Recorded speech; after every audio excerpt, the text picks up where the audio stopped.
Hello everyone, అందరు ఎలా ఉన్నారు?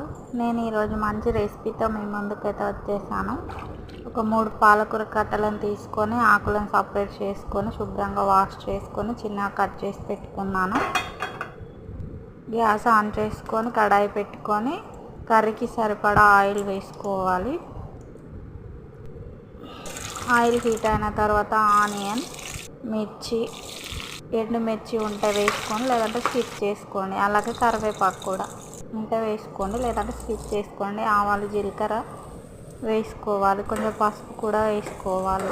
వేసుకొని కలుపుకొని మనం కడిగి పెట్టుకున్న పాలకూరని ఆయిల్లో వేసుకొని వాటర్ అంతా ఇంకే వరకు మంటని లో ఫ్లేమ్లో పెట్టుకొని కుక్ చేసుకోవాలి.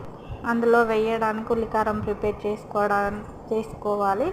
ఒక 2 ఉల్లిపాయలను తీసుకొని కట్ చేసుకొని అలాగే 5-6 వెల్లుల్లి, ఉప్పు, కారం కూడా వేసుకొని మిక్సీ పట్టుకొని ఇందులో వేసుకోవాలి. కర్రీలో అంత కలిసేలాగా కలుపుకోవాలి. ఇలా చేసుకుంటే కర్రీ చాలా టేస్టీగా ఉంటుంది. ఒకసారి ట్రై చేయండి. తినని వాళ్ళు కూడా ఇష్టంగా తింటారు. మంచిగా అంతా కలిసిపోయింది చూడండి. ఆయిల్ అంతా సపరేట్ అయినప్పుడు గ్యాస్ ఆఫ్ చేసుకొని కొత్తిమీరతో గార్నిష్ చేసుకుంటే సరిపోతుంది. Thank you for